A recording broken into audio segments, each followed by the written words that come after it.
Hey folks, this is Ben Gussel. This is kind of a part 3 video. I wanted to talk a little bit more about prices I've observed for these different kinds of foods and more like kind of grocery shopping specifics here.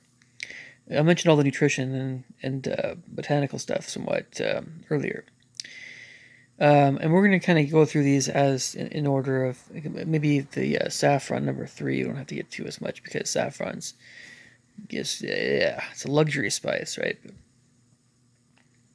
But yeah, we're gonna get to kind of constructing a shopping list, or just maybe seeing where we can improve a little bit in our shopping lists as we go through these guys. But more with regard to maybe prices here. And if I mention the grocery stores, it's going to be probably more United States and more Northwest in particular. So do apologize with that, but that's the nature of the game. But again, I'll mention what I've observed price-wise, and so you guys can kind of do some planning on your own in that regard. So with this first area, the brassicas, and I'll mention other things too. I want to maybe have a little bit more of a casual, but maybe more of a conversational approach to this at this point. There's so many different kinds of brassica veggies, or cruciferous veggies, whatever you want to call them, cruciferous brassicas, whatever. It's kind of like it's really easy to say, oh, okay, so it's the most important vegetable, so you need to have tons of it every shopping trip, and yeah, but it's the one that you can also forget that's in their fridge. If I'm just saying, I'm still equally guilty of that sometimes. But it's so we have a lot of the frozen veggies, right, in that regard, but it's just not super tasty. So but the more we have of it, the more we cut down on our junk food, the tastier that stuff can get, which is great, But it's easy to overdo it. Still, I mean, it's like when you start trying to get more greens, you start slow, and then bit by bit over time, you add in a little bit more. You get a little bit more conscientious. Your mind changes, your body changes, your behaviors change. Everything's changing for the better, right? And then you might get to the point where Dr. Furman is, or you might not. Either way, wherever you get to, you're adding years to your life when along with exercising, regular sleeping, on all that stuff, lower stress, and so. But the great thing about the brassicas again is that they're all cheap. I think the most expensive stuff that's out there is probably the watercress, which and it's also kind of perishable that I've ever seen. You can really only find you can find watercress. I think I've seen watercress at Trader Joe's, I think, before, but it's usually in upscale places like Whole Foods and PCC natural markets and stuff, or Metropolitan Market if you're in Tacoma or Seattle.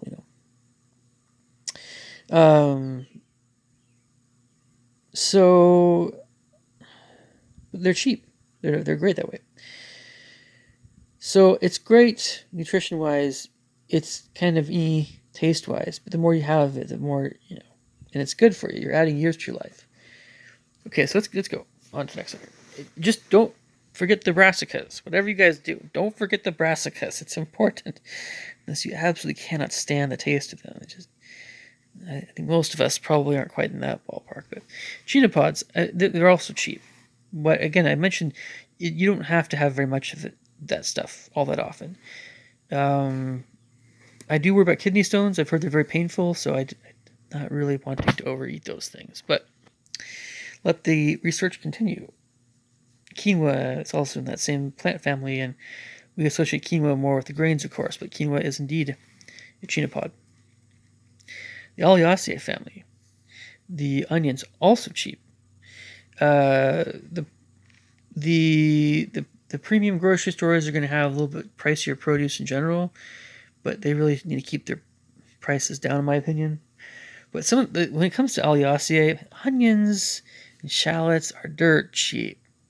It's just a no-brainer. Like just buy them. Garlic is cheap.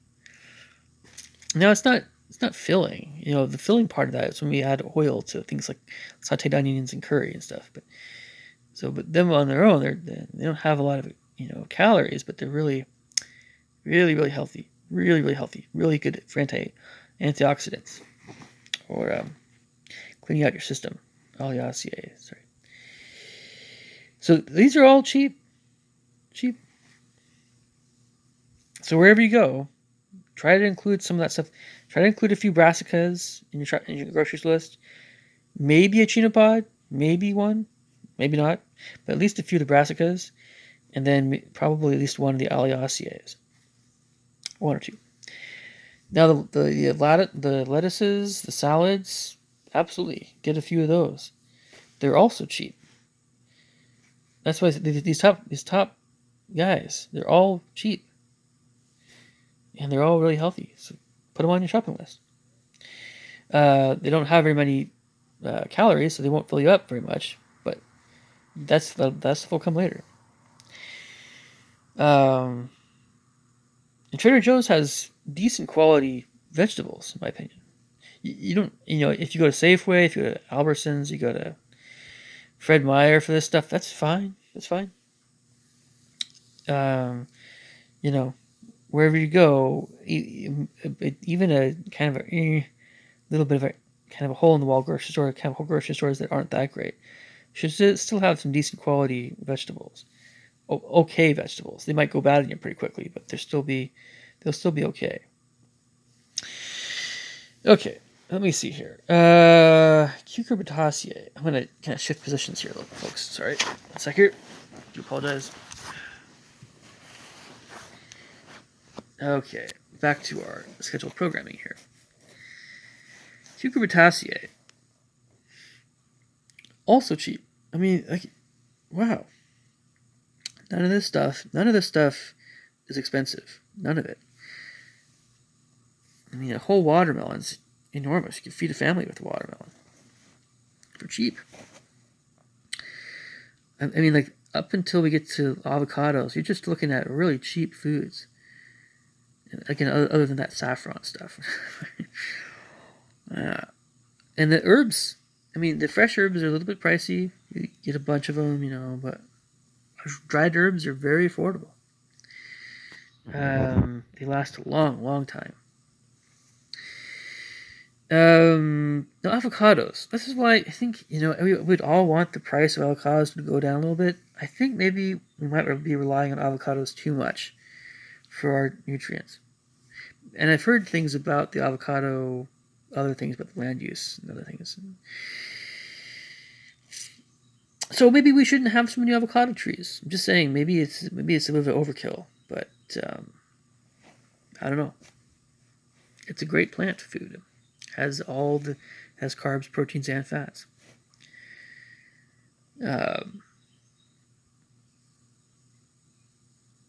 So avocado doesn't have to be on grocery list. It really doesn't. But it's nice to get it once in a while, at least. The papaya stuff, if you live in the tropics, cool. If you don't live in the tropics, we probably won't have it on our shopping list very often. So here, I wanted to make a point here with the Solanaceae family. I imagine many Americans going grocery shopping, we rely on the potato. Potatoes are really cheap. They're filling.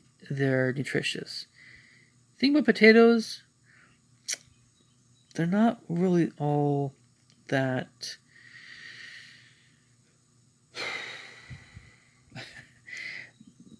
Again, just like avocados, but in a different way, they can be overblown. I think they are overblown in the United States a little bit. Potatoes need to be balanced with other foods that have a lower GI index.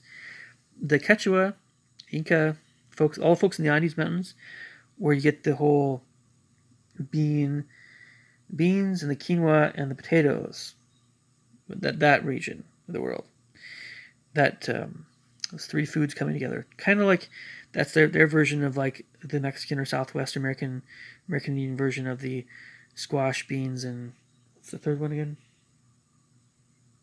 Some kind of melon or something. No, it's the Southwest American Indian Mexican. Three different foods that are sacred foods. So I think it was corn. Yeah, corn, beans, and squash or something like that. But that's the South American version of that, which is the potatoes, quinoa, and beans. But the potato, I think, is overdone. It's very cheap, though. It's really easy to feed a family with potatoes. I'm just saying, you can still get them. just maybe consider getting some other stuff that balance out some of those. Oh, geez, just a little bit high GI carbs. And again, potatoes are much better than some other foods out there, but they're overrated somewhat. But they do have a lot of nutrients. They do have a lot of potassium. But then a lot of folks get the sweet potato and yam, even though they're not quite as tasty as the white potato, but they get the sweet potato and yam because of the potassium and other things like that, vitamin A and stuff, beta carotene stuff.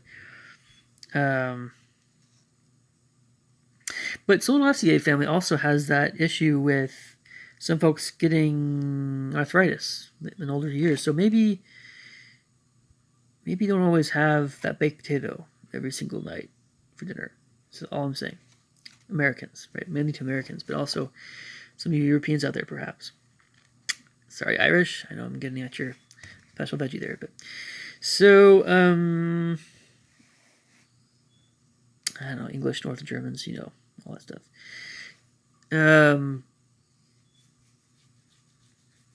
Okay, so Rosaceae family. So just make sure you don't overdo these guys, Solanaceae. Make sure it's not too much.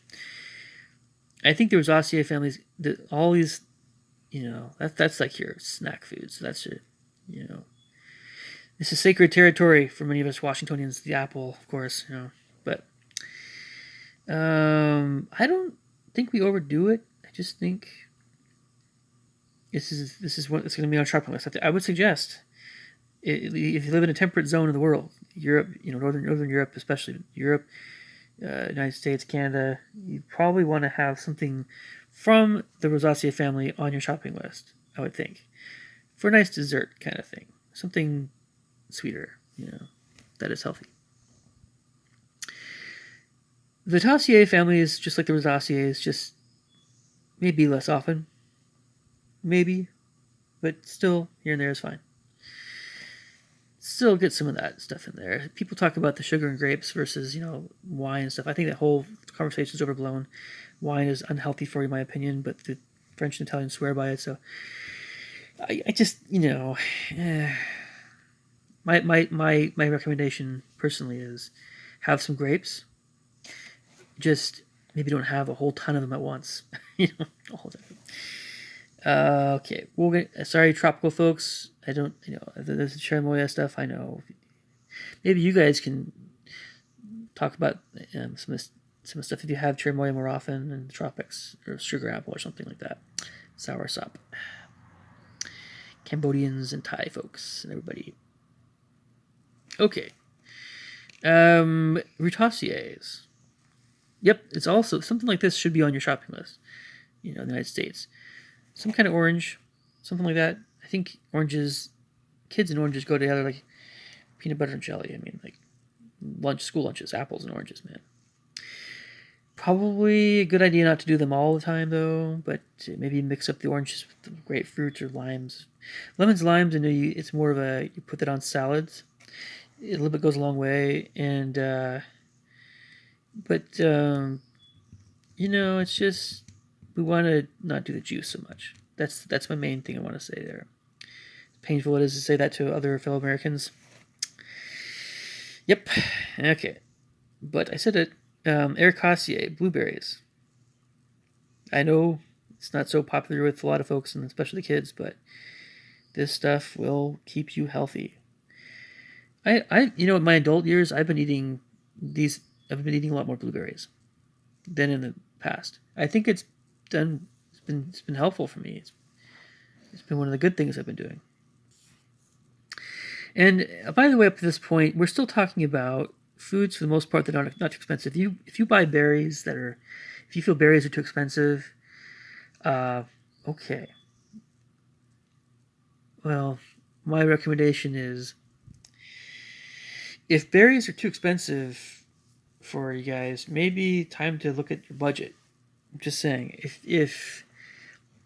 well, no, that depends. I mean, all you guys have different budgets out there. It might seem very cold-hearted of me to say that, but it's just that unless you really are in a tough situation where you really don't have enough money, you're just getting beans and rice, top ramen, whatever it is you can afford. If you have a decent food budget, you have enough to buy, you have enough money to buy some berries, and just get the berries you can afford. They are that important, in my opinion. At least blueberries. At least blueberries. Also raspberries too.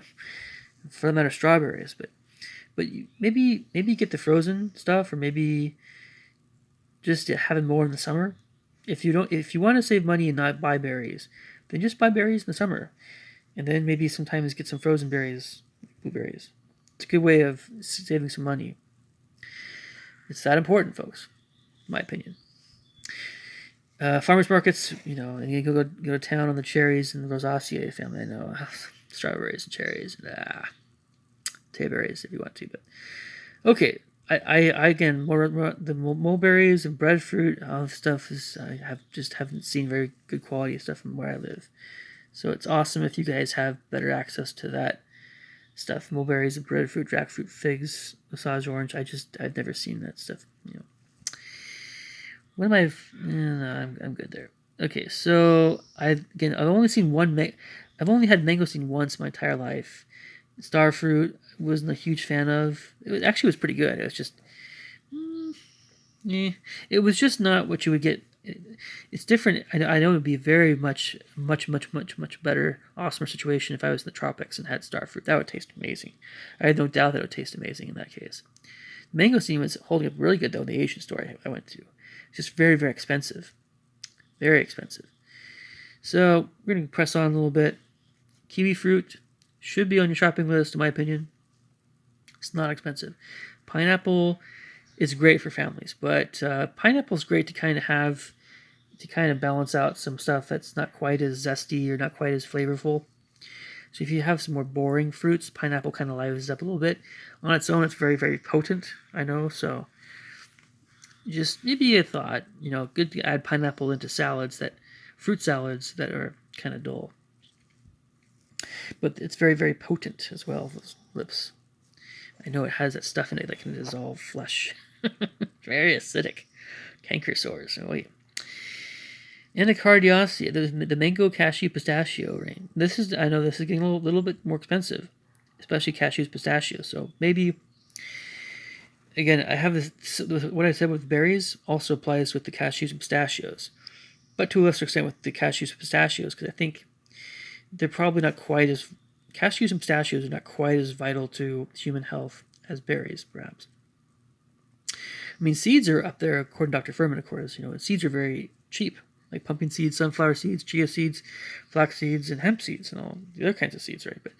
But these fattier nuts, they're still healthy for you, but they are pricey. And so if you were to leave anything out, get some when you can, but probably not if you're really watching your money.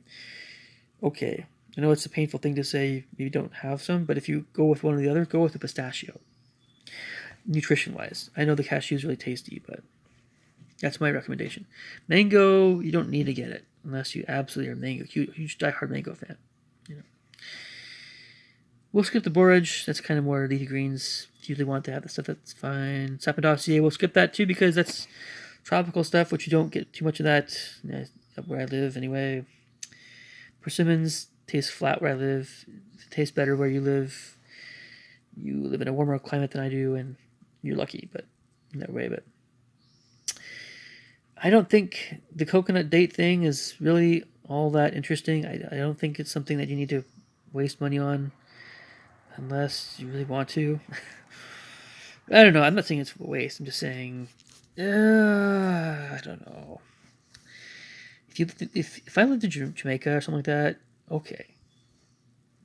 I'll get some coconut stuff. Sure.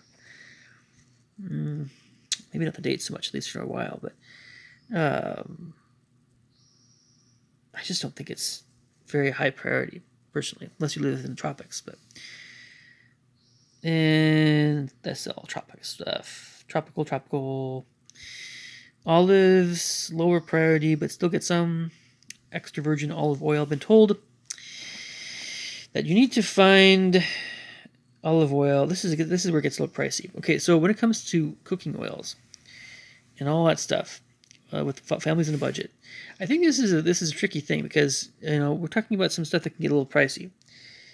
but it's worth it to get the extra virgin first cold pressed olive oil from one country of origin, only one. And then just don't have very much of it. Have it last a long time. Maybe cook with some grass-fed butter, even though it's expensive too. And what do most Americans do that are having health problems? Well, what do we most? A lot of us will still buy stuff like canola oil, sunflower oil. You know the list, right? Palm oil. It's on the additives for all the junk food. All those other oils are not doing any of us any favors. And oil itself is not something that is a huge high priority. We just use it for cooking. And then Dr. Glidden, good old Dr. Glidden is like grass-fed butter and lard. The other guys, oil and bottle, no. I'm not quite that hardcore. I'd say olive oil, avocado oil, coconut oil. Those three: olive oil, avocado oil, coconut oil, are fine to cook with. Just it needs to be something that's not. It's easy to overdo it. Just have a little bit of it for cooking. That Crisco stuff is not doing anybody any good. It's just I know, hard to say it, but butter is you're probably fine with cooking with butter, but it's butter. It's something that can be consumed in small quantities.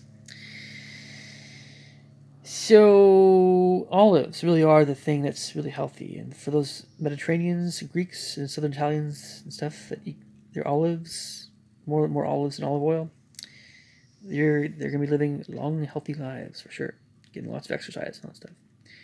So the ginger thing, yep, I think if turmeric is cheap, ginger is cheap. These are cheap spices that can last you a while. Get some of that stuff. Get some of that Zingiberraceae. This is worth getting.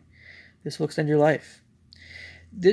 Ginger, no joke, ginger, garlic, cinnamon, this stuff is going to extend your life. This is going to make you sharp intellectually. It's going to keep you young. It's going to keep you healthy. It will. It definitely will. All kinds. So it's not expensive. Even olives are a little bit more pricey, but so olives maybe don't have to be in your shopping list all that often, here and there. But that ginger, turmeric, if you run out of it, get some more of it. Definitely. It's good tasting too. It's not bad tasting, in my opinion. And then we get the walnuts and the pecans can get a little bit pricey, so maybe don't have it all the time. Don't really need hazelnuts all that much. It's nice to get an occasion that you can splurge a little bit, but okay. And Trader Joe's is a great place to buy nuts and seeds. It's just one of the things they do best. It's Trader Joe's, man. Nuts and seeds. Fabaceae. It's cheap and it's healthy, and it's gonna be your lifesaver if you have water, access to water, in food store situation, and just making food extend, making the shelf, having not going through your meat too fast, adding beans to your main courses. Yep, it's gonna be very healthy, and you're not gonna lose any flavor. You can get lots of fiber. You can get lots of minerals. You'll get used to the beans after a while. You won't have as much gas. I know gas isn't. I know. That Poacia stuff, grains. I think it's so cheap for so many of us. This is one of the hugest things. That if we just had more beans and less grains, we'd be much better off. Every single one of us would be much better off. When I was younger, I had a fair bit of that. And grains aren't unhealthy. We're always talking about what are you actually eating? Are you actually eating the whole grain? Or are you having something that's it's been more processed? Because bread can be very processed. You might think it's not, but it often is. Oh, they're so tricky about their marketing, I know. I just don't bother with that stuff anymore. Ever since my 20s, I haven't really been eating very much gluten at all. So I haven't really been thinking about bread and gluten and all that stuff. People make bread for me, and that's great, but it's, It's not. This is not something that's on my shopping list. And what I'm trying to say is, if you're Asian and you like your rice, cool. If you're European and you love your oats and your barley and rye and wheat, cool. However, whatever it is, or even if you're whoever and you like your whatever, cool.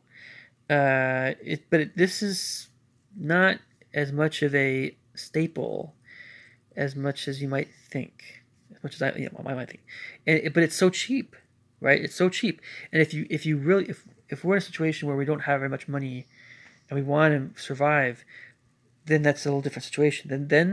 Or a vegan. Vegans need to rely on, these grains. I'm sure more than most of us, most other folks, and vegetarians a little bit. But it's, so if you're really watching your money, your budget, trying to get really cheap food, and you're really kind of getting more into the pretty much just plant foods, and that poaceae, those grains are going to be really more important.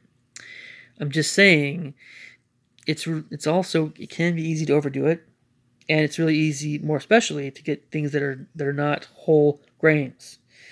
And those, if they're refined grains, they're not going to be all that great for you.